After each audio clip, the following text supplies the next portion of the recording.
Então, boa tarde a todos. Bem-vindos ao último webinar da APH deste ano. O tema que nos traz aqui hoje é a literacia e hemofilia e a apresentação de um inquérito nacional que a APH efetuou nos últimos 2 meses. E hoje vamos ter connosco 3 ilustres convidados e vou-vos apresentar a doutora Raquel Maia, que nos chega aqui de Lisboa, do Centro Hospitalar Universitário Lisboa Central Hospital Dona Estefânia, pediatra lá. Bem-vindo, Olá, boa tarde. Raquel. Temos também connosco o António Almeida, da Federação Mundial de Hemofilia, que está longe, está no outro lado do Atlântico, em Montreal, debaixo de um manto de neve de alguns centímetros, segundo ele. Bem-vindo, António, também. Obrigado, boa tarde. Connosco o nosso ilustre presidente da Associação Portuguesa de Hemofilia e de outras coagulopatias congénitas, Nuno Lopes. Olá, boa tarde. E eu vou aqui interromper o compartilhamento da tela. E começar por dizer que a literacia foi um tema que a APH tem abraçado desde os últimos anos. É um assunto que nós consideramos que é bastante importante e é um elemento essencial para que as pessoas com hemofilia desenvolvam competências sobre a sua patologia e que, em termos de conhecimento e de comunicação e de pontos de diálogo, especialmente com os profissionais de saúde, mas também para o seu próprio bem, deverão cada vez mais possuir. Dito isto, o que nós pretendemos com este inquérito não foi ser representativo de toda a população com hemofilia em Portugal, longe disso, mas foi tão só mostrar que o que existe em termos de literacia e dentro desta amostra o que é que podemos extrair para o futuro, não só para a APH, mas também para nós, enquanto pessoas com hemofilia que visamos a autonomia, conseguimos desenvolver competências cada vez melhores e também fomentar um diálogo mais profícuo com os profissionais de saúde, porque há aquele velho chavão que o saber não ocupa lugar, mas neste caso ocupa um lugar, custa um pouco a adquirir, mas é para o nosso bem e também para sermos pessoas melhores, cidadãos melhores, mas acima de tudo pacientes mais bem informados. Posto isto, eu vou compartilhar aqui a minha tela.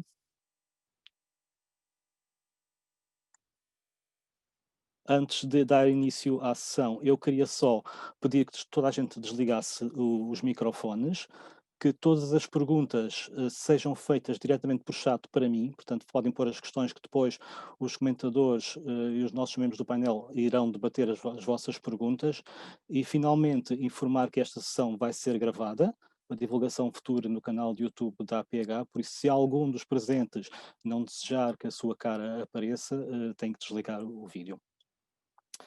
Posto isto, vamos então dar início. Portanto, isto foi um inquérito junto da população com hemofilia. O que nós pretendemos e conseguimos aqui abranger durante 2 meses, durante 22 de setembro a 30 de novembro de 2020, 104 pessoas como respondedoras, pessoas com hemofilia, mas também cuidadores, portanto, pais e mães de crianças com hemofilia. Usámos uma plataforma que se chama Typeform, com um inquérito com um link online, com 21 questões, e o acesso e gestão dos dados foram totalmente confidenciais e apenas foram geridos pela APH e pelos seus membros. O objetivo primordial, entre outros objetivos, foi obter dados relevantes sobre o nível de literacia das pessoas com hemofilia e cuidadores em Portugal. Alguns elementos que analisámos foi o conhecimento, a comunicação e as fontes de informação, e estratificámos um pouco as respostas também em termos de faixas etárias, de centros de tratamento para a hemofilia e de tipo de hemofilia. Aqui uma pequena caracterização de como, neste momento, nós fizemos um survey epidemiológico à PH com os dados de 2019 e chegámos à conclusão que havia 750 pessoas com hemofilia A grave e 199 pessoas com hemofilia, hemofilia A e 199 pessoas com hemofilia B. Podem ver no gráfico a divisão entre graves, moderados e ligeiros em cada um dos tipos de hemofilia. Isto foi um inquérito que nós fizemos em 2019, princípios de 2020, com a colaboração de todos os hospitais portugueses, portanto são dados bastante fiáveis e foram transmitidos à Federação Mundial para eles apresentarem no seu survey global relativo ao ano 2019. Portanto, como vem, há uma grande incidência de hemofilia A, de hemofilia grave, e na hemofilia B, de hemofilia moderada. E também a distribuição de idade para a hemofilia A e para a hemofilia B, como podem ver, uma grande percentagem de adultos, cerca de 71%, e para a hemofilia A e 76% para a hemofilia B, portanto, digamos que é 1 para 3, mais ou menos, em média. Em relação ao estudo, e entrando praticamente no estudo, como é que nós fizemos esta acreditação da amostra em relação às 104 respostas que obtivemos? Hã, houve uma prevalência, mas muito diminuta, portanto, foi muito 50-50, mas, em termos de pacientes com hemofilia versus pais, tivemos 53 para os pacientes, 46 para os pais, uma grande predominância, como seria expectável, de hemofilia A face à hemofilia B, mas mesmo assim ainda tivemos cerca de 20% de respondedores com hemofilia B. A gravidade, como seria de esperar, 73% das pessoas com hemofilia grave responderam, e depois percentagens um pouco mais diminutas, embora ainda consideramos uma percentagem razoável de respondedores com hemofilia moderada.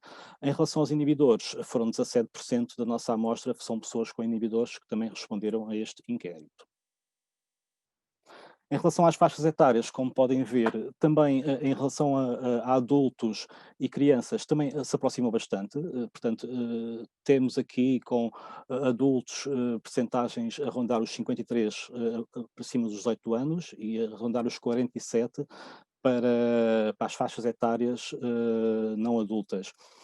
E certificámos também isto, obviamente que não certificámos tanto depois na apresentação que vamos fazer hoje, embora muitos dos dados que vão ser hoje aqui que vão ser apresentados, poderiam de facto ser muito subdivididos e teríamos aqui uma apresentação com certeza para 2 horas, o que também não pretendemos, mas a verdade é que este inquérito vai-nos permitir, e vão-se aperceber disso um pouco mais para a frente, vai-nos permitir de futuro tratarmos estes mesmos dados com cuidado mais pormenorizado, o que também poderá ser interessante. Em relação à amostra por centros, como veem, há aqui uma prevalência grande de respondedores de Lisboa, do Centro Hospitalar Lisboa Norte, e depois percentagens relativamente parecidas em relação aos outros 4 centros de referências, portanto, o São João, o Santo António, o XUC em Coimbra e São José e Dona Estefânia em Lisboa.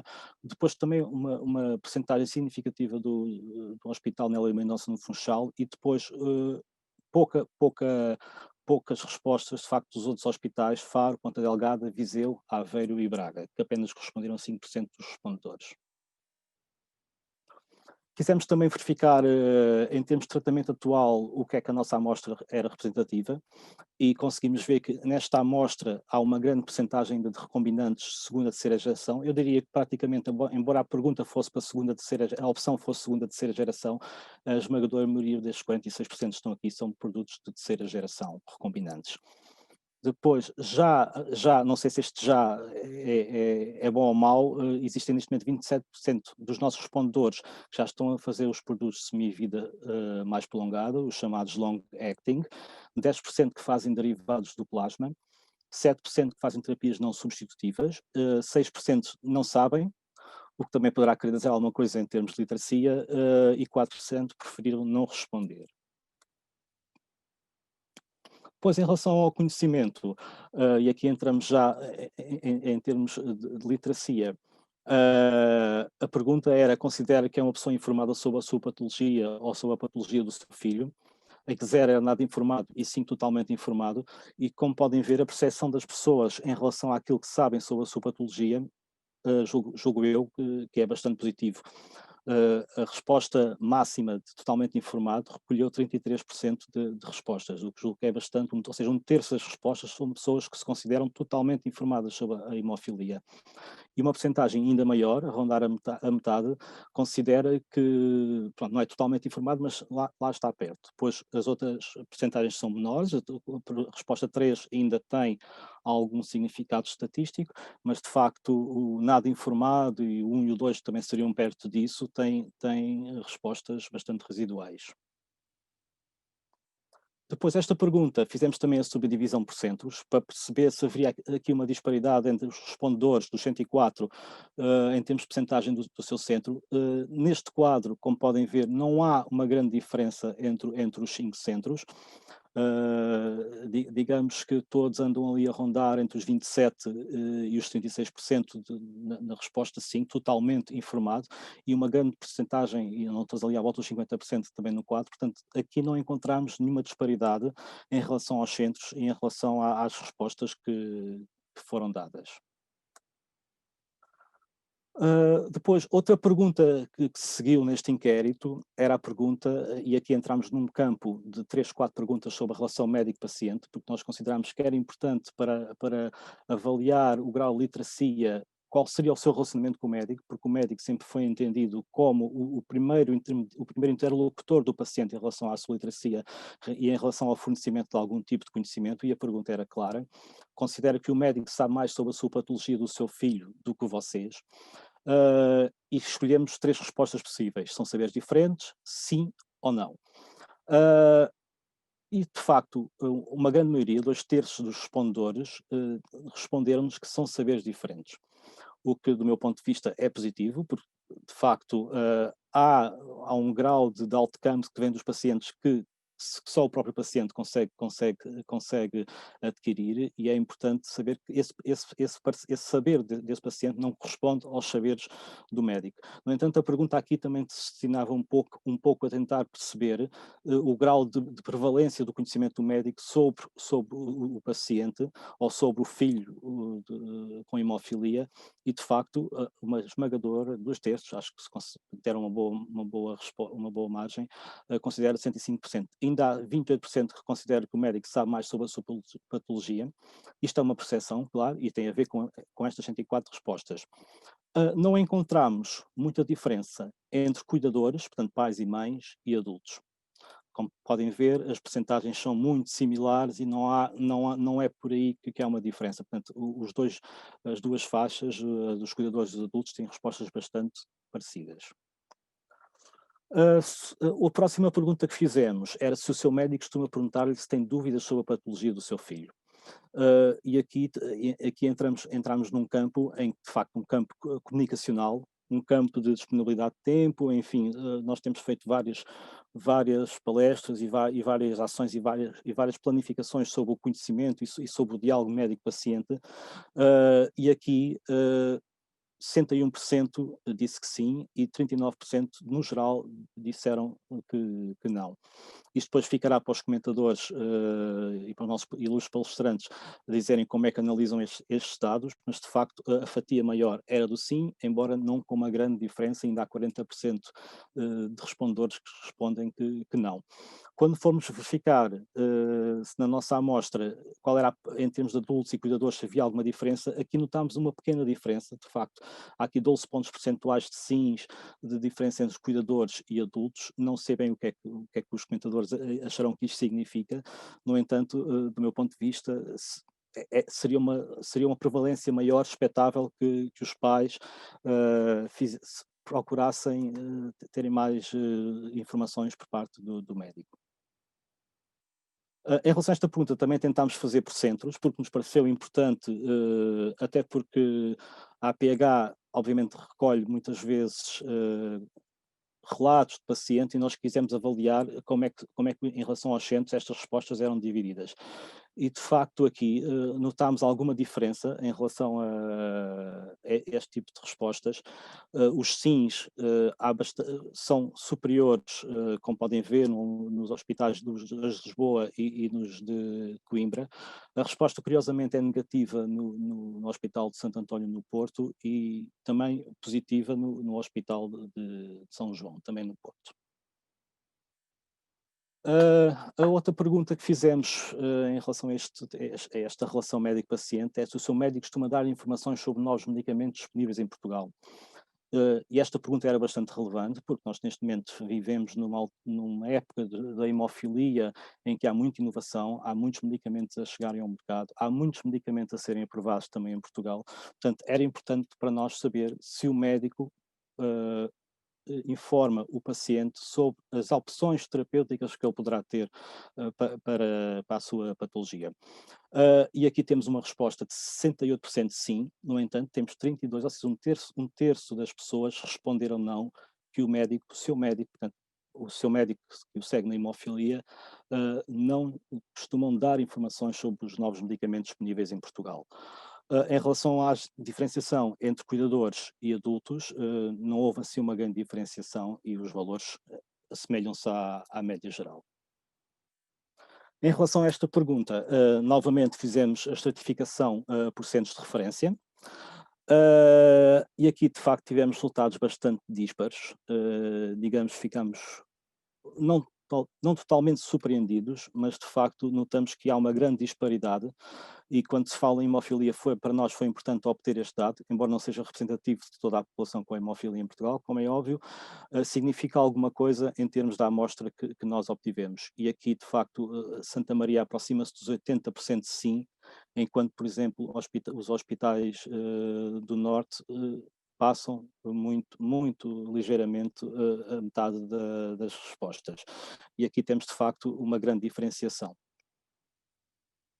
E, finalmente, a última pergunta, que tinha a ver com a relação médico-paciente, era uma pergunta que tinha a ver com, não tanto com o que se passava em Portugal, mas sim com a inovação e a investigação de uma forma geral para os novos tratamentos para a hemofilia. E a pergunta era, claro, o seu médico costuma dar informações sobre novos tratamentos em desenvolvimento em ensaios clínicos. Porque nós sabemos perfeitamente que a matéria de ensaios clínicos, Portugal não é um país alvo de muitos ensaios clínicos para a hemofilia, pelo menos não tanto como outros países bastante próximos da Europa Ocidental. E aqui a resposta foi 50-50, bastante aproximado. 52% dizem sim e 48% dizem não. Portanto, é uma grande fatia, digamos que é bastante dividido. Não esperaríamos que fosse tão dividido, mas de facto é. Em relação aos cuidadores e aos adultos, nota-se uma pequena margem, mas também nada de estatisticamente relevante. Em relação aos centros, temos também novamente grandes disparidades, como podem observar.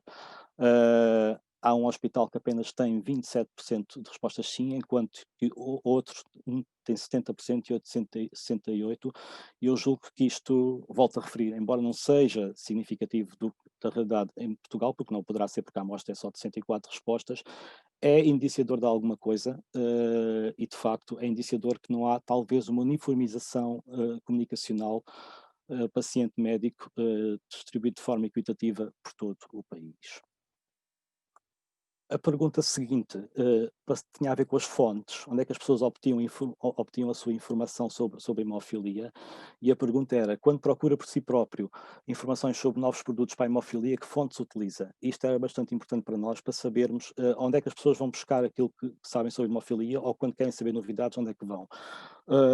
E tivemos 67% das pessoas a dizer que recorriam à APH através de publicações, 59%, portanto mais de metade, a dizer que é o médico, que também se socorrem do médico, 51% faz pesquisa na internet, através do Google, 32%, ou seja, um terço, conversa com pares, e eu julgo que isto no passado não era tão significativo e julgo que é uma tendência de crescimento, mas não deixa de ser um terço das pessoas conversam com pares para obter informações, ou seja, consideram que há informações que só conseguem obter através dos pares, eu julgo que isto é positivo.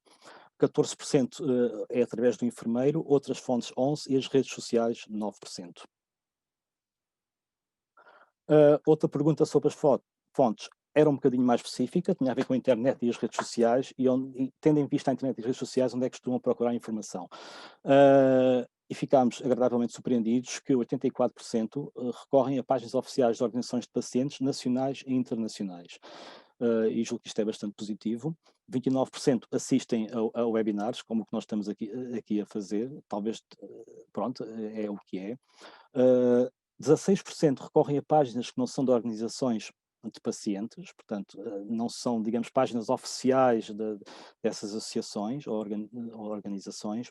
Outras fontes, 15%, o Twitter, 7%, que nós sabemos que é um meio bastante utilizado para disseminação de informação científica, mas para os pacientes, pelos vistos, não é a fonte primordial ou principal, nem de longe nem de perto, da obtenção de informação. O Instagram 4% e o YouTube 3%. As duas últimas perguntas sobre as fontes, era considera fidedigna a informação que obtém sobre hemofilia na internet e redes sociais, e vocês sabem perfeitamente, nós vivemos neste momento onde se fala muito em fake news, acredita-se naquilo que se lê, que não se lê, e 53% responderam às vezes, 25% responderam sim, e 18%, ainda é uma percentagem bastante considerável, respondeu simplesmente que não usa as redes sociais para informações sobre hemofilia. E apenas 4% responderam não. depois resolvemos fazer esta pergunta, pronto, que de facto era uma pergunta bastante direta, não era muito específica, nem o poderia ser, porque também este inquérito não poderia ser muito específico. Já alguma vez leu um artigo científico sobre hemofilia? E ficámos agradavelmente surpreendidos que cerca de 80% das pessoas dizem que já leram um artigo científico sobre hemofilia. Podemos especular o que é que as pessoas consideram um artigo científico sobre hemofilia, mas eu acho que a pergunta era tão clara, o artigo científico sobre hemofilia, portanto, ao termos perto de 80%, ficámos agradavelmente surpreendidos.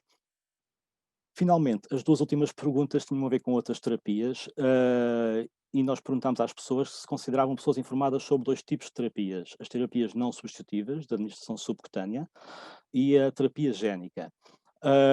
E como podem ver, os valores entre estas duas terapias são bastante similares.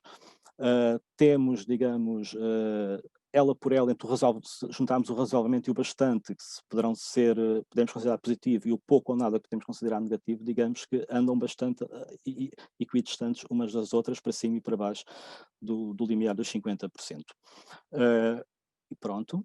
E foi os dados que resolvemos apresentar. Como eu disse, poderíamos ter apresentado mais dados, podíamos ter subdividido isto muito mais, mas também retiraríamos tempo aos nossos palestrantes para estarem a comentar estes dados e para também nos dizerem, nos transmitirem o que é que acharam, não só deste inquérito, mas também qual é a sua visão sobre a temática da literacia. E eu vou agora interromper a partilha da tela. E vamos então começar aqui com o nosso debate. Ficámos com meia hora, julgo que não foi mal. E se calhar começaria pela doutora Raquel Maia. Doutora Raquel, uma primeira impressão geral sobre este inquérito. Os resultados do inquérito, digamos assim. Não tem o micro ligado. Sim, houve aqui só um problemazinho com a partilha. Perfeito. Bem, antes de mais, se me derem direito a 2 minutinhos, queria agradecer o convite da APH para participar neste webinar. Como já tinha dito ao Miguel, é um tema que me é particularmente querido. E antes de saltar aqui para a análise dos dados, se me permitirem partilhar um bocadinho aquilo que é a minha visão, que é acerca da literacia para a saúde, neste caso no contexto da hemofilia, não é? Portanto, como o Miguel já falou, não é? Isto vai corresponder de uma forma genérica à capacidade de obter, não é? E processar e compreender a informação para poder tomar decisões de saúde adequadas e seguir propostas de tratamento, e é facilmente perceptível que as pessoas bem informadas têm uma melhor capacidade de aderir a propostas de terapêutica, de seguimento e a partilhar, isto é muito importante, de uma forma completa, as decisões relacionadas com a sua saúde. Isto vai melhora drasticamente o prognóstico e eu, enquanto pediatra, não posso fugir muito disto, só consigo pensar em 2 ou 3 exemplos paradigmáticos e uma coisa tão simples de compreender como ter um adolescente num regime de profilaxia que lhe é imposto porque sempre o fez, desde que se conhece e porque o médico diz ou porque os pais dizem que tem que fazer punções venosas 3 vezes por semana numa hora que às vezes nem sequer é conveniente, ele acha conveniente, é completamente diferente de explicar as vantagens de fazer estas administrações, as possibilidades abertas relativamente à atividade física e desportiva, mostrar, e porque todos agora estamos muito nesta era das tecnologias, uma curva de farmacocinética, portanto dar uma dimensão e uma informação que permite uma escolha informada e portanto tudo o que não é imposto, eu acho que aqui os adolescentes são muito paradigmáticos, ganha um significado completamente diferente. Pronto, e portanto eu acho que isto é um trabalho que é de todos, relativamente à nossa parte das equipas de saúde, a capacidade da escuta ativa e da capacitação e a partilha de uma informação adequada, e depois do outro lado, obviamente, a sede de conhecer e nunca ter qualquer questão ou pudor em questionar. Pronto, e agora, ultrapassada aqui esta fase, quero dar-vos os parabéns por esta iniciativa, acho que é incrível e conseguirem ter tido este número que é razoavelmente expressivo, né? Pelo que eu vi do survey há cerca de um ano, isto vai ser, estaremos a falar de uma população de mais ou menos 1000 pessoas e temos 104 respostas para colaborações neste sentido. A impressão que nós temos imediatamente é que é uma população muito interessada e bem informada sobre aspectos que são até muito diferenciados e vocês escolheram até áreas para avaliar o conhecimento até muito específicas e diferenciadas, com um ênfase muito grande na terapêutica e na inovação. Aqui eu quero chamar a atenção que obviamente podemos ter um viés, não é? Porque estas respostas podem ter sido dadas também pelos grupos de pessoas mais informadas, que por si só também têm mais interesse em responder a este tipo de questionários, não é? E por outro lado também vemos que há uma sobre-representação das formas graves e de cuidadores relativamente àquilo que era expectável na população portuguesa com a hemofilia, que também pode denotar um maior interesse destes grupos específicos e um maior conhecimento também destes grupos específicos, que é perfeitamente justificável e compreensível. E pronto, feita esta ressalva relativamente ao inquérito geral, tomei a liberdade de, pronto, tenho aqui alguns comentários específicos relativos a pontos específicos, mas não sei se o Miguel prefere, entretanto, dar-lhe a palavra e depois saltitamos. Vamos fazer uma ronda primeiro por Isso. todos e depois voltaremos aos específicos. Obrigado, doutora Raquel. António Almeida, da Federação Mundial de Hemofilia. António, primeiras impressões. Muito obrigado e obrigado pelo convite. À primeira vista vou dizer que eu não fiquei muito surpreendido com os resultados. Acho que é um tema importante. Acho que a comunidade, a maioria dos pacientes com hemofilia têm muitos conhecimentos ou têm interesse em adquirir mais conhecimentos. É uma comunidade que a maioria das pessoas tem conhecimentos sobre a sua patologia e querem ter mais conhecimentos sobre as novas terapias, a terapia génica e isso tudo. Acho que também, e há muita informação aí. A gente na Federação, no ano passado, organizámos uma mesa ronda sobre a terapia génica e invitámos 27 pessoas, líderes na comunidade, pacientes, cuidadores, familiares, médicos e pessoal da saúde. O número de pessoas que participaram no nosso inquérito era só de 27 contra 104, mas os resultados foram parecidos em temas de qual é a relação, discutir dos assuntos com os médicos, as fontes de informação e, ao fim, também sobre as novas terapias e a terapia génica, a falta de conhecimento e também quererem ter mais conhecimentos. Então, eu acho que sim, só foi 104 pessoas que responderam, mas é uma boa base para ter informação. E a nível mundial fizemos com menos e os resultados foram diferentes, foram semelhantes. E o que eu acho também, isso como é que diz, é uma boa coisa para a organização, para a PH, para ver também o que é que pode fazer, quais são áreas de trabalho para comunicar ou educar mais a comunidade e também educar os médicos. Por enquanto, deixo esses comentários gerais. Obrigado, António. Nuno, primeiras impressões sobre os resultados? Olá. Eu acho que, em primeiro lugar, concordando com a doutora Raquel, que diz que a literacia é um tema que lhe é querido, eu acho que este será um tema que deve ser querido a todos os clínicos. Depois, o facto de termos tido 104 respostas neste inquérito, eu acho que é muito bom e que é um bom sinal, é um sinal de que este tema está presente nas preocupações da nossa comunidade. Depois há ali uma questão, logo do início, em que o Miguel mencionou das respostas, apesar de poucas, apesar de pequena expressão, o facto de haver ainda quem não sabe que tipo de terapêutica faz, torna ainda mais evidente a necessidade de se trabalhar esta questão da literacia.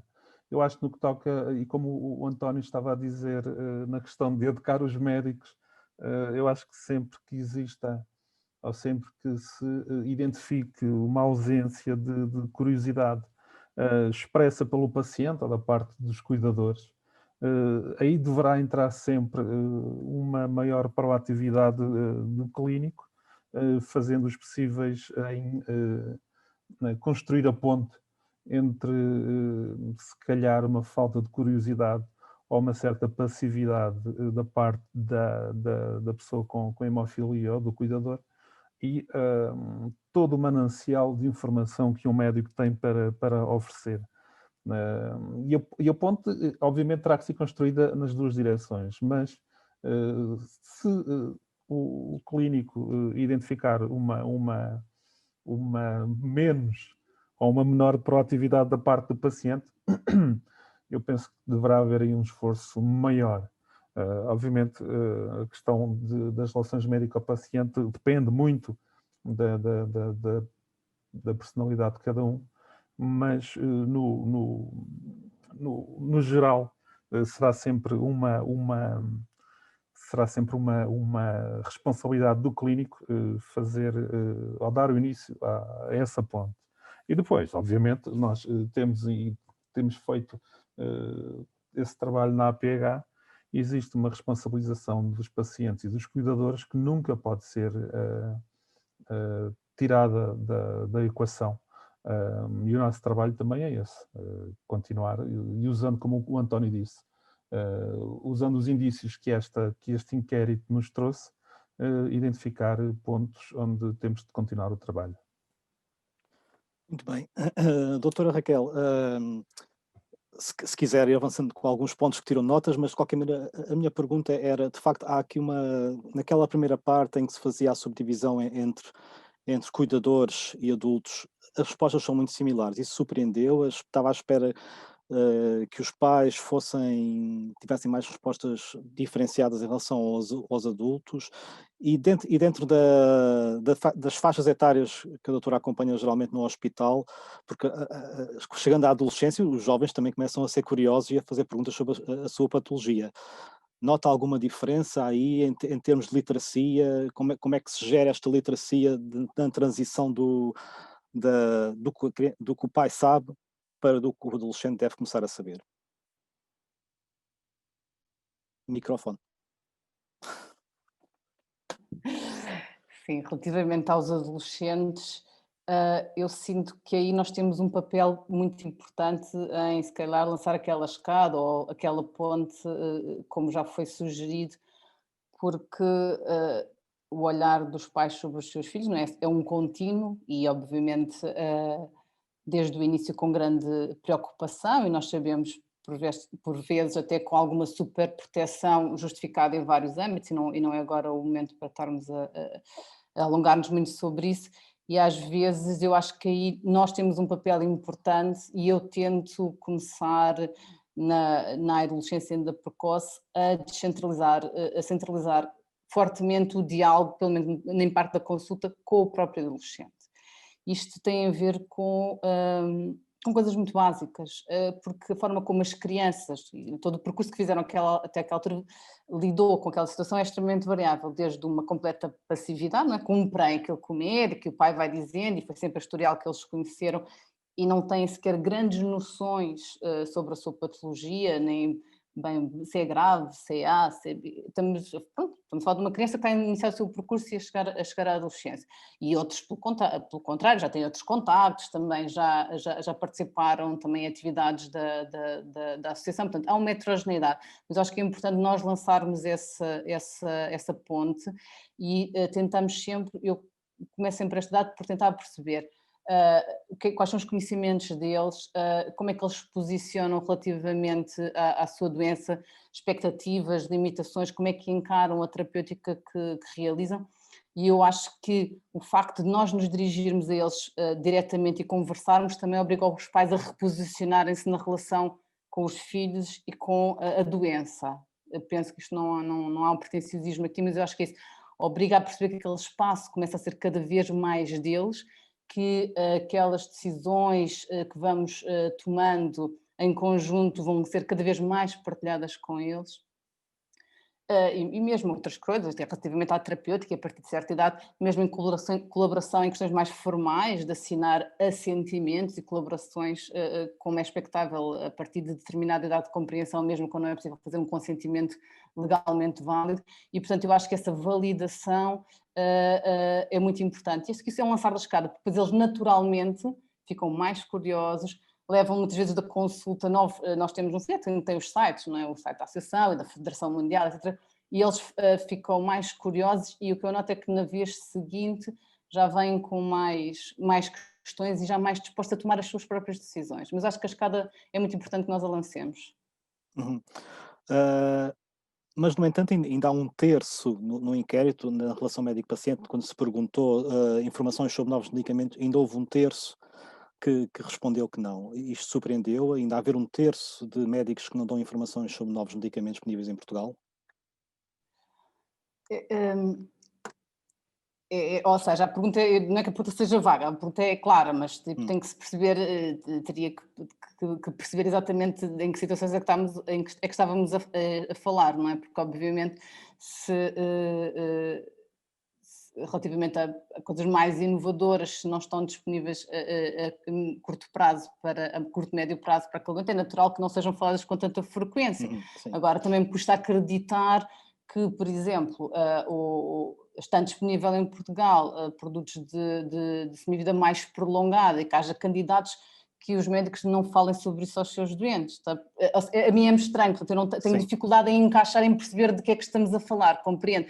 Se me pergunta se eu que falo frequentemente sobre terapêuticas não substitutivas ou sobre terapia génica na minha consulta, eu diria que não, varremos tantos temas. Já aconteceu as pessoas perguntarem especificamente e conversarmos, e relativamente às não substitutivas, em casos específicos em que possam vir a ter uma aplicação a médio prazo, aí eu tomar a iniciativa e estou disponível para responder, mas que se calhar são temas que eu não puxo ativamente numa consulta, que habitualmente já varre ali uma série de questões e avaliações e tudo mais.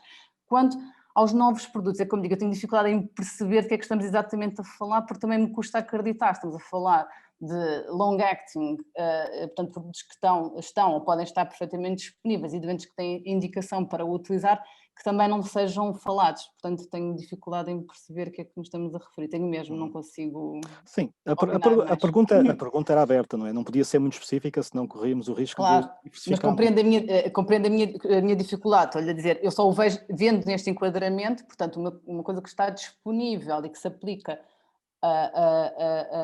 à pessoa que tem à minha frente, custa-me pensar que não seja falada, percebe? Portanto, não sim, custa-me enquadrar. Claro. António, há pouco referiste que havia alguns aspectos que querias mencionar em relação ao inquérito, mais particular. As fontes surpreenderam-te, o recurso, o que é que as pessoas confiam na internet? De um ponto de vista global, isto é um assunto global, qual é a tua percepção e o que é que estes resultados te transmitiram? Confirmaram ideias ou não? Sobre as fontes, acho que as fontes identificadas eram um bocado semelhantes também no nosso inquérito. Sítios de organizações de pacientes nacionais, regionais ou internacionais como a Federação. Acho que é uma das principal lugar também, mas depende também de quem é que é. Os pacientes vão mais ir para estes sítios, os profissionais da saúde, ao fim, vão mais ir para jornais, publicações médicas, como tinhas aí uma pergunta, como é que é? Quando já leram um papel médico, publicações científicas, sim. um artigo científico, sim. Há coisas assim também, há uma vontade ou de participar em webinários ou outras formações em linhas, às vezes para os pacientes ou às vezes também para profissionais que vão receber créditos. Então eu acho que as fontes que foram identificadas são semelhantes. O problema no nosso inquérito que as pessoas tinham notado é que há muitas fontes, mas a qualidade da informação, a credibilidade da informação não é igual em todas as fontes e é preciso fazer atenção com isso. Porque há muita coisa por aí, mas nem toda é ou a dia ou verdadeira, e isso é um problema, tanto que os pacientes ou profissionais médicos tinham notado. E sobre a tua pergunta à doutora Raquel, temos que nos lembrar sobre as novas terapias, a terapia génica. Também há muitos profissionais médicos que não têm toda essa informação, porque coisas novas não têm toda essa informação e também não podem transmitir. Se não têm a informação, não a podem transmitir também aos pacientes. E há pacientes em que estão mais ao corrente e vão fazer pesquisas sobre a internet e isso e podem ter mais informação, mas, como te digo, eu achei que os resultados eram muito semelhantes com os nossos resultados e eu concordo com o Nuno, que mesmo se foi 104 pacientes, há respostas, acho que o número é um bom número, porque a gente, como eu disse, foi 27 e os resultados são semelhantes. Aqui era mais para Portugal, nós era malta de vários países e os resultados foram semelhantes. Sim. Antes de voltar ao Nuno, no seguimento daquilo que o António referiu, queria só perguntar à doutora Raquel em relação a isto das fontes. Se é costume os pacientes virem de facto com este tipo de informações que obtêm na internet e procurar informações junto do médico sobre alguma coisa que leram na internet para validar esse tipo de conhecimento científico que leram ou não. Isto é costume? Acontece? Não acontece? Sim, assim, não vem propriamente com o artigo ou pois. com a fonte, não especificam muitas vezes exatamente qual foi a origem daquela informação, mas naturalmente questionam à medida que são falando sobre novos produtos, alguns já disponíveis, outros não, ou mesmo sobre estas questões como eu digo, da terapia génica ou das terapêuticas não substitutivas, as pessoas ouvem falar e não tenho noção que seja propriamente aqui uma questão de internet, e aliás isso também o survey mostra isso, as pessoas têm escolhido bem as fontes a que recorrem, e mesmo vocês, né, a nível da associação, a divulgação que tem sido feita, agora via versão webinar, mas previamente também já havia muito esta cultura de divulgação de novas terapêuticas, e portanto as pessoas ouvem e questionam e vêm validar, e quando tivemos um período aqui de compasso de espera, como sabem, com alguns long-acting que estavam já disponíveis e entraram um bocadinho em conta-gotas no nosso país e alguns centros um bocadinho mais rápidos, outros um bocadinho mais lento, que as pessoas obviamente já tinham ouvido falar e que nós fomos sempre, obviamente, esclarecendo. Uhum. Nuno, houve algum ponto neste... Eu queria fazer uma pergunta mais concreta, embora... alguma desarmonização que houve aqui respostas ao longo do país surpreendeu-te? Achas que isto tem algum tipo de validade? É indiciador de alguma coisa? Vai dar conta de relatos de pacientes que são seus associados ou não? Miguel, eu ouvi-te com alguns cortes. Eu penso que... Posso repetir, se quiseres. Se calhar sou eu. Eu vou desligar o vídeo, porque em princípio deve ser eu que estou com a net algo instável. Mas sim. continuo Eu estava a perguntar aqui, em relação aos resultados, quando se optou por apresentar resultados também por centros de referência, houve alguma desarmonização, desarmonização dos resultados. Consideras que isto é indiciador de alguma coisa? Vai ao encontro a algum tipo de relatos que por vezes chegam à PH? Bom, Miguel, é de certeza indiciador de alguma coisa. Agora temos é que perceber que coisa é essa. Ou se é apenas uma coisa ou se é uma conjunção de vários fatores. Porque o facto de existirem flutuações nas respostas consoante o centro de referência é um dado importante. Como tu disseste, esta amostra não é representativa da totalidade da comunidade, mas é representativa à mesma. Quando nós defendemos, enquanto associação, que o que deve existir é um acesso equitativo ao tratamento, independentemente da geografia, por exemplo, este acesso passa também pela informação disponibilizada. A incidência do não, no caso da disponibilização da informação da parte dos clínicos, parece realmente aumentar nesta amostra, consoante nós viajamos para norte e temos de tentar perceber o porquê dessa realidade. Nós, nesta fase, estamos dispostos a tentar realmente identificar a razão disto acontecer. Muitas vezes, com a geografia, vêm questões culturais, vêm questões até socioculturais, e poderá haver aí uma resposta, ou pelo menos uma explicação. Agora, tem que ser trabalhado. Não faz sentido que em Lisboa tenhamos uma resposta maioritariamente positiva em relação à informação que os médicos disponibilizam aos pacientes ou aos cuidadores, e que depois nós notemos que, consoante subimos para norte, a questão não é tão positiva, digamos assim. Se me permites, Miguel, gostaria de voltar um bocadinho atrás à questão da partilha de informação dos médicos nesta fase dos novos medicamentos disponíveis em Portugal. Custa-me também saber que, ou pelo menos saber pela amostra, que 30% das pessoas digam que os médicos não fazem essa partilha de informação, especialmente numa altura em que a medicina avançou tanto, que parece, não é só relevante, parece natural e orgânico que essa informação seja disponibilizada. Depois, nos 70% que respondem que sim, que os médicos realmente fazem essa partilha de informação sobre novos medicamentos, novas terapêuticas, também se calhar será importante saber em que contexto é que essa partilha é feita.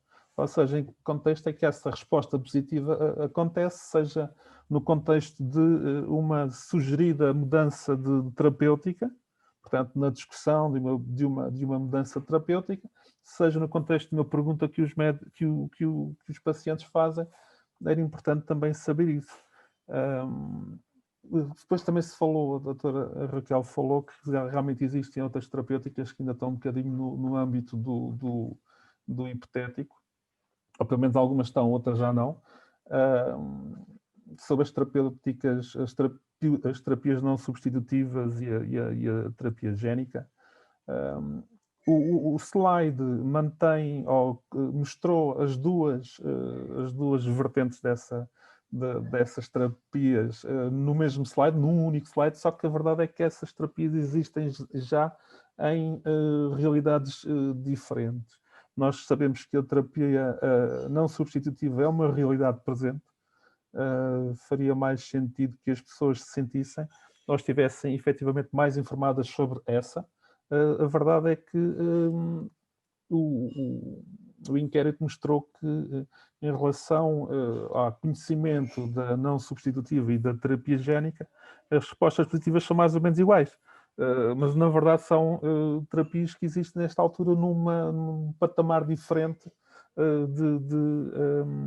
até de implementação. Neste momento nós sabemos que a terapia não substitutiva é uma alternativa que já existe na maioria dos países da Europa Ocidental. Em Portugal parece estar mais complicado. E a terapia génica ainda existe maioritariamente no campo da possibilidade e das promessas. Ou seja, não são coisas iguais, digo eu. Não serão alternativas que estejam no mesmo patamar. E como tal, julgo que a informação sobre uma e sobre outra devia ser diferenciada, e a resposta que o inquérito obteve não indica essa diferenciação.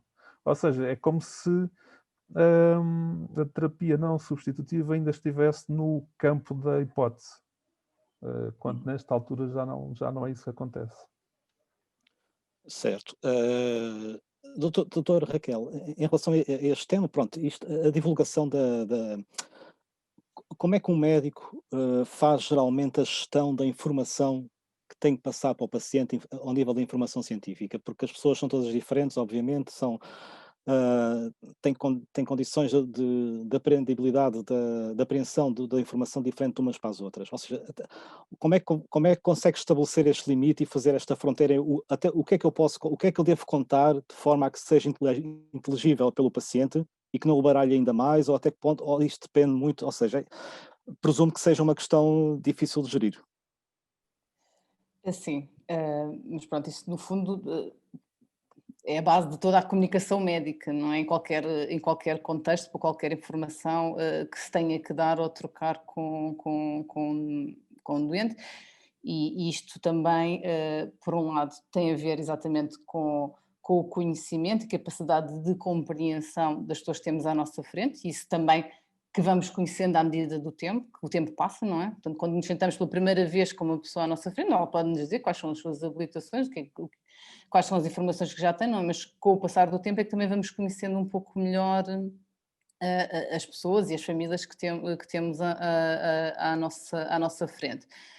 E depois o próprio também bagagem que algumas pessoas já trazem, porque já têm mais conhecimentos sobre a doença, quer por pesquisas, quer por histórias familiares, portanto o background das pessoas que aparecem e que estão na consulta é completamente diferente, não é? E depois obviamente também tem que perceber, mesmo a nível de conhecimento, de literacia do ponto de vista genérico, sem ser do ponto de vista de saúde, também há toda uma heterogeneidade do ponto de vista de população, mesmo de recursos, estamos a falar de pessoas há pessoas que não têm acesso à internet todos os dias em casa, não é? Estas pessoas fazem parte das pessoas que estão connosco e estão na consulta e, portanto, eu tanto tenho que falar para uma pessoa que tem dificuldade e que se calhar nunca consegue assistir a um webinar em casa, como aqueles que têm acesso a tudo isso e que facilmente até conseguem já ler artigos científicos. Portanto, a heterogeneidade é muito grande. Eu acho que isto tem muito a ver com o palpar terreno, o não ter a ansiedade de despejar toda a informação em uma ou duas consultas, sobretudo quando estamos a falar de diagnósticos de novo, sentir o pulso, tentar perceber quais são as necessidades iniciais daquela pessoa, daquela família, quando vem à consulta, e aqui eu acho que a parte da escuta ativa é fundamental. Eu começo sempre por brincar um bocadinho, até dizer, quais são as queixas que me traem das vezes, até mais para os miúdos, o que é que têm para me contar antes de eu começar a fazer aquelas questões mais dirigidas e que têm mais a ver aqui com este âmbito, para perceber o que é que realmente está na cabeça destas pessoas, quais são as angústias, quais são as dúvidas que temos. Às vezes aquilo que eu penso que vai ser importante transmitir e dizer e que eu já tenho que falar sobre isto e falar sobre aquilo, não vai haver espaço nenhum sobre isto, porque as dúvidas são muito específicas, muito claras. O meu bebê vai começar a andar, como é que vai ser a vida dele agora, ou vai para a escola, vão começar os campos de férias, ou vai para a faculdade e vai ter que vir. Portanto, aquilo que nós às vezes pensamos que vão ser as dúvidas das pessoas não são, e portanto temos sempre que adaptar à pessoa e ao momento. Isso varia muito. Isto, se me permitirem buscar aqui a questão Claro. se o seu médico costuma perguntar-lhe se tem dúvidas sobre a sua patologia ou do seu filho, não é? A maior parte respondeu-me que não, respondeu que sim, desculpa, mas leva-me a questionar porque é que a resposta não foi sim para todos, não é? É uma coisa que nos parece bastante óbvia, então eu tentei refletir um bocadinho acerca disto, não é? Porque se estivermos a falar de uma situação do diagnóstico de novo, parece-me impossível que o médico não pergunte à pessoa se tem dúvidas, ou se vai mudar a terapêutica, ou seja o regime terapêutico, seja o esquema, não é? Acho que há sempre, as pessoas são sempre questionadas, portanto, será que estamos a falar daqueles pontos de consulta em que não vai haver nenhuma mudança e são pessoas que já conhecemos há algum tempo e em que, se calhar, nós assumimos então, esta pessoa já sabe tanto, já frequenta, sabe, já me falou sobre tanta coisa sobre a sua doença, se calhar já não deve estar com grandes dúvidas, não é? Se não me coloca, também não vou estar a perguntar, e eu acho que se calhar, isto aqui vocês também podem dar o vosso input, mesmo do ponto de vista da pessoa com hemofilia, dos familiares, também pensar, já venho cá há tantos anos, agora não vou perguntar esta coisa, que era uma coisa básica do início, que parece mal. E Mas então se calhar ficamos tem necessidade, não é? Mas se calhar tem necessidade. toda a necessidade. Isso é muito interessante fazer um bocadinho esse exercício, que é, e eu senti muito isso, há pessoas que já sigo há muitos anos, né? Há quase uma década, mas alguns até já estavam na unidade e portanto já tinham tido aquela chorrilho de informação inicial do diagnóstico e portanto houve coisas que eu não senti sequer necessidade de repetir ou de questionar na altura. Igual não, fazer um ponto de separagem e aí novamente a adolescência é uma boa altura para fazermos todos um ponto de situação e voltar às coisas mais básicas, porque eu acho que se calhar o não perguntar, que obviamente não será naqueles pontos nem de primeiras consultas, nem de mudança de terapeuta, será nas consultas, nas rotinas, naquelas pessoas que já são seguidas há mais anos e que eu acho que se calhar nós esquecemos que tem que haver espaço para repensar, para perguntar. E provavelmente da parte das pessoas também não pode haver vergonha de voltar a assuntos que se calhar parecem mais básicos, não é? Porque nós já estamos a falar de terapia génica, mas depois cá saltámos alguns pontos importantes e que já nenhum de nós tem coragem de falar, porque já devia estar tão falado e tão sabido que nem o médico pergunta, nem a pessoa com a hemofilia pergunta, e eu acho que isso é que está porque errado. nós às vezes, dentro da associação, quando temos grupos de discussão estratificados também, muitas vezes perguntamos às pessoas se já fizeram farmacocinética do seu produto. Sim. Não, mas o meu médico nunca me falou nisso. Depois temos alguns casos em que estão há meses e meses à espera do resultado da farmacocinética e dizem, eu até tenho medo de perguntar, nem me sinto à vontade para estar a perguntar. Pronto, isso faz parte do quê? Isto continua a estar no campo da literacia, ou seja, sabermos também defender-nos a nós próprios e lutarmos pela nossa autonomia, também é uma forma... Completamente, e acho que isto nem sequer é uma questão de... Nem podemos pensar isto de uma forma polarizada, nem de defesa. Eu acho que a medicina, do ponto de vista de autoritarismo, isto é uma coisa altamente do passado. Eu acho que se calhar mais recentemente tivemos uma coisa mais paternalista, e eu penso nisto um bocadinho se calhar também no âmbito da pediatria, não é? Aquela coisa de nós, na melhor das intenções, por acharmos que sabemos o melhor, quase queremos impor as coisas às pessoas, isto está tudo errado, isto tem que ser repensado, e portanto isto temos que nos afastar de toda esta atitude paternalista e avançar para uma coisa mais partilhada. E portanto isto não é uma guerra, nem os médicos têm que se defender, nem os doentes têm que se defender, isto é uma partilha e uma coisa tão simples. Estou há não sei quanto tempo à espera da minha farmacocinética. Isso pode acontecer, mas simplesmente, cara, o médico pode simplesmente ter-se esquecido no meio de algumas coisas e, se calhar, um e-mail, um telefonema e tudo se esclarece e resolve, e não há espaço nenhum para desencontros ou confusões nem ofensas. Acho que nós temos que ultrapassar isto e, sobretudo, isto não é uma guerra, isto é mesmo, tem que ser mesmo uma equipa, não faz sentido de outra forma, Sim, nem... Até porque Não faz sentido olhar para isto de a outra maneira. responsabilidade tem que ser partilhada, não é? Eu acho que até é Pois, confortável para um médico claro. que partilhe a responsabilidade de uma escolha e assim é que deve ser, até porque 65% das respostas são saberes diferentes. Portanto, só por aí que se consegue ver que cada um pode aprender não é? Aprender e partilhar e, sobretudo, perceber que há contributos a dar de parte a parte, e acho que é isto. Eu não posso, eu sei que eu estou aqui enquanto médica, né? Pronto, sou médica, estou aqui a conversar acerca disto, mas acho que isto não pode ser visto de uma forma polarizada. Cada um de nós, obviamente, tem o seu papel e todos nós temos que fazer o melhor dentro do nosso papel, mas o nosso objetivo é comum e, portanto, eu acho que tudo o que se possa ser retirado de entraves nesse âmbito é o ideal e, portanto, deixarmos um bocadinho, se calhar, de algumas prioridades ou preocupações ou vergonhas nossas e vossas e de tudo, porque eu acho que é isto, às vezes, quanto mais anos nos conhecemos, pior fazemos, não é? Porque damos como adquirido uma série de coisas que têm que voltar a ser questionadas Claro. e isto de parte a parte. Miguel, posso? Sim, claro. Sim, não quero interromper, mas se interromper é mesmo só para concordar com a doutora Raquel.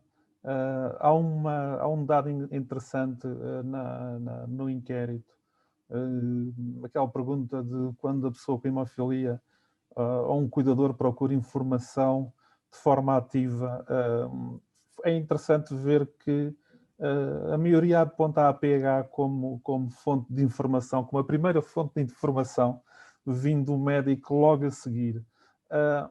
E eu concordo com a doutora, não há uma questão de polarização aqui. E não querendo puxar a brasa à nossa sardinha e ao trabalho da nossa associação nos últimos anos, a verdade é que a associação, a APH sempre encorajou e encorajamos sempre que seja a consulta como o momento primordial da obtenção de informação. Temos de saber tirar o máximo proveito da consulta. E eu digo temos, incluindo, mais uma vez, a pessoa com hemofilia e também os clínicos.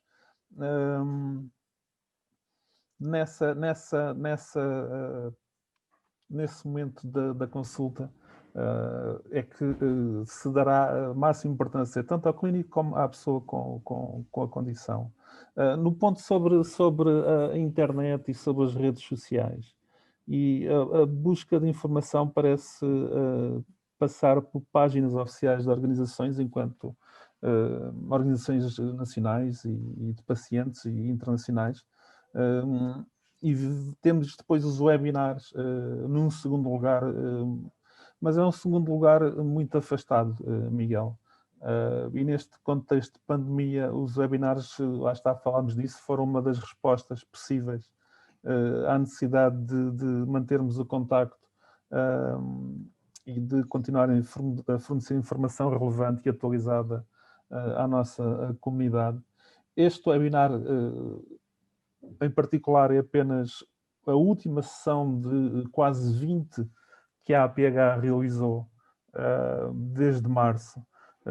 Realizámos quase 20 sessões entre webinars e conferências virtuais, com um grau de sucesso maior ou menor. Eu penso que este será um dos webinars mais participados, mas sempre numa dinâmica que promovia a informação e o esclarecimento de dúvidas. E é importante tirar também o maior proveito, pelo menos nos próximos tempos, deste formato. E assistir aos webinars é uma forma proativa de buscar informação. E eu, se calhar, passava a bola ao Miguel e há a possibilidade de termos perguntas vindas da assistência. Tendo em conta que já estamos com uma hora Sim.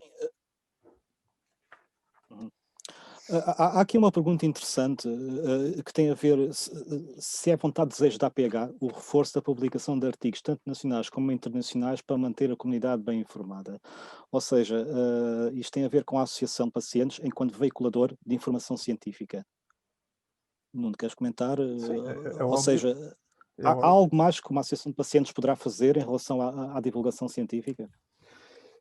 Pode haver, eu acho que pode sempre haver mais qualquer coisa que possamos fazer. Nós, neste momento, temos um boletim trimestral, temos em cooperação, em colaboração com outras entidades, uma prática regular de publicação de brochuras, mas podemos realmente fazer mais qualquer coisa. Podemos tentar trazer mais artigos para o boletim, o que inclui, obviamente, algum investimento em termos de tradução, mas não está absolutamente fora dos nossos horizontes, muito pelo contrário. Uma das coisas que nós queremos fazer já a partir de 2021 é fazer publicações científicas, recolhendo o saber dos nossos clínicos nacionais e também internacionais em publicações específicas sobre temas específicos que possam sair e serem publicados com a chancela APH, que queremos que seja algo a realizar este ano. Nesta altura em que realmente estamos um pouco impedidos de ter os nossos habituais eventos presenciais, e mesmo que os tivéssemos, eu acho que uma publicação regular de artigos científicos, enfim, nunca pode estar fora dos horizontes de uma associação de pacientes. Muito bem. António, uma pergunta que tem a ver, a literacia no mundo é completamente dispar. Ou seja, estamos a falar aqui da realidade portuguesa, não é? Mas quais são as necessidades, ou nós poderemos falar em termos de necessidades de literacia, por exemplo, de países subdesenvolvidos, países do terceiro mundo? Ou seja, quando a Federação Mundial analisa as necessidades em termos de conhecimento e literacia de países, digamos, desenvolvidos versus países subdesenvolvidos, qual é a matriz que vocês têm que desenvolver para diferenciar isto? Ou o que é que um país subdesenvolvido precisa? Ou seja, são realidades completamente diferentes e necessidades de informação diferentes, com certeza, não é? São realidades diferentes, mas também há em países em desenvolvimento que há pessoas com mais conhecimentos do que países mais desenvolvidos. Então acho que também isso é importante saber. Eu acho que em todos os países há pacientes que têm mais vontade de conhecer e têm mais conhecimento. Então acho que o lugar de onde vêm realidade é diferente, os novos produtos, as novas terapias podem demorar mais tempo a chegar, mas eu sei que temos o Congresso Mundial, temos pessoas de todos os países e as sessões sobre a terapia génica e as outras terapias são as que são mais atendidas por as pessoas, porque há uma vontade de saber mais sobre esses produtos, mesmo se vai pegar ainda bastante tempo a terem esses produtos. Foi como quando começou os long-acting products. As pessoas queriam saber o que é que era isso, estão interessados a saber isso. Então eu acho que há necessidade também de fazer materiais de base, conhecimentos de base, e ao fim para certas pessoas é preciso um bocado mais avançados. Mas também há uma necessidade para fazer o que é os ensaios clínicos, um recurso educacional de base que dá informação geral sobre o que é e ao fim que se pode ser aplicado a todos os países para partilhar esse conhecimento e ao fim, certo, para pessoas que precisam mais informação mais a outro nível. O que o Nuno estava a dizer, eu acho que há sempre trabalho para fazer mais, partilhar os conhecimentos, pode-se fazer sempre muitas coisas. Também no que há certas organizações de pacientes que também têm publicações em que às vezes não vale a pena repetir. O que vale a pena é traduzir em português ou em outras línguas. Há organizações de pacientes de outros países que fizeram recursos educacionais bons, mesmo que tenham um bom valor, que não vale a pena estar a fazer um para Portugal. Pega-se, faz uma tradução e partilha-se com a comunidade. Então acho que é bom também partilhar, ter comunicações, saber o que as outras organizações de pacientes ou outros grupos estão a fazer e também encontrar a maneira de dar acesso a esses recursos à comunidade de Portugal ou de outros países.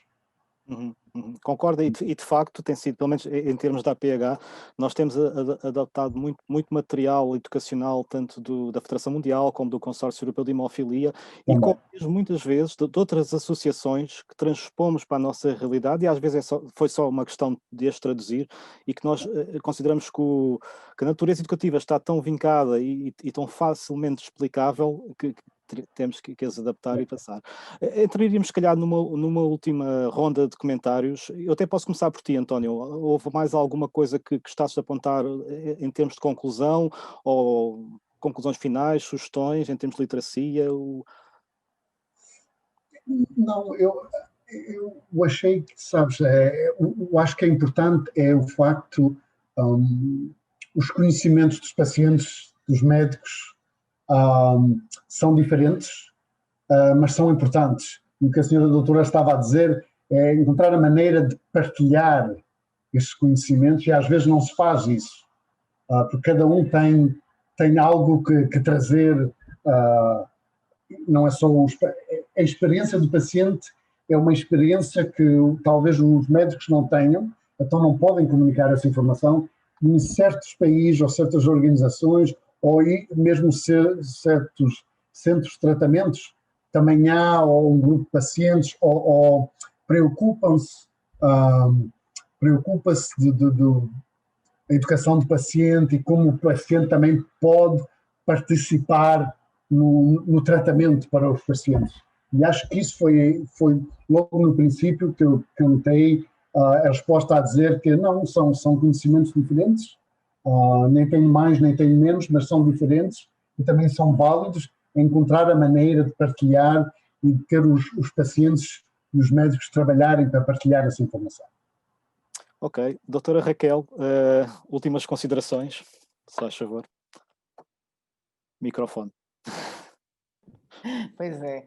Pronto, já não tenho muito a acrescentar, acho que foi uma matéria excelente, sobretudo para reflexão, e aqui de todos os intervenientes, potenciais intervenientes nesta questão da literacia. Fiquei com muita vontade de se calhar avançarmos no futuro com alguns surveys noutras áreas aqui do conhecimento na área da hemofilia, se calhar alguns até mais específicos e mais dirigidos, identificando necessidades específicas de informação e depois, se calhar, tentar colmatá-las, não é? Portanto, que é o grande objetivo de fazermos estas avaliações, né? De determinarmos a existência de algumas falhas, é depois podermos fazer algo que possa modificar, não é? Pronto. Claro, muito bem, obrigado. Nuno? Eu concordo com o António e com a doutora Raquel. Eu acho que a literacia tem que ser uma bandeira e tem que ser e será sempre uma luta constante a partir do momento em que a medicina avança no campo da hemofilia e das outras coagulopatias. Hoje, por acaso, não falámos muito das outras coagulopatias, mas desde que exista avanço, a literacia tem que estar sempre presente na preocupação, tem que ser praticada, tem que ser treinada e tem que ser fomentada. É fundamental a literacia na questão das tomadas de decisões em relação a terapêuticas, quer dizer, uma pessoa que seja confrontada com a possibilidade de uma mudança de terapêutica, que não perceba todo o alcance dessa mudança, que não perceba a forma de ação dessa nova terapêutica, até que ponto é que pode tomar uma decisão informada, não é? A falta, ou uma literacia Funcional. Eu ia dizer o oposto. O oposto de uma literacia funcional coloca em causa todos os princípios do consentimento informado. Essa questão depois vem inquinar um pouco ou completamente, aquilo que se pretende hoje em dia, que é um tratamento personalizado a cada indivíduo, tomado como decisão partilhada entre médico e paciente, através de uma comunicação que também tem que ser fomentada e até acarinhada. Ou seja, a relação médico-paciente é uma relação, e como todas as relações dá trabalho, e as pessoas têm que se dar ao trabalho de manter essa relação viva e produtiva. E a literacia dá-me a ideia que é a ponte. Dá-nos a ideia à PH que a literacia é que faz a ponte entre aquilo que é o saber do clínico e aquilo que é o saber do paciente. Os dois saberes complementam-se e formam então esse ideal que nos permitirá então tomar decisões, que nos permitirá saber o que é que o médico está a falar, e que permitirá ao médico saber o que é que o doente está a falar. Literacia não tem que ser um papão, uma palavra, pode ser também uma forma de nós sabermos expressar aquilo que sentimos enquanto pacientes e dos médicos saberem expressar aquilo que sabem enquanto clínicos e encontrar respostas e tomar decisões. Muito bem. Sendo assim, sobre este tema, este foi um espaço de reflexão, e acho que foi aqui o que os nossos três palestrantes tentaram fazer, foi um esforço de reflexão sobre o que é a literacia e qual a importância da mesma, não só para a PH e para os médicos, mas acima de tudo para cada paciente por si, não é? Para ser um paciente mais informado e um paciente mais ativo na autodeterminação e na gestão do seu tratamento. Resta-me agradecer aos três, a doutora Raquel, ao António Almeida e ao Nuno, terem estado connosco. Agradeço igualmente à Novo Nordisk, que foi parceira e que deu apoio à APH para a realização deste inquérito, que se irá prolongar nas suas várias subdivisões. Muito obrigado. E agradeço também a toda a gente que esteve, os nossos queridos participantes que estiveram connosco, a tomar um bocadinho do seu tempo, mas foi também para o bem de todos e para o bem da comunidade que a APH representa, e chegamos agora ao fim da última sessão, do último webinar deste ano, mas ainda teremos um em janeiro sobre terapia génica e hemofilia. Cá está, a literacia outra vez, e convido-vos todos também a assistirem nessa altura a esse importante debate que teremos. Então, um bom resto de noite, um bom Natal, se não nos vimos mais, um bom ano, boas entradas e, acima de tudo, protejam-se. Obrigado e boa noite.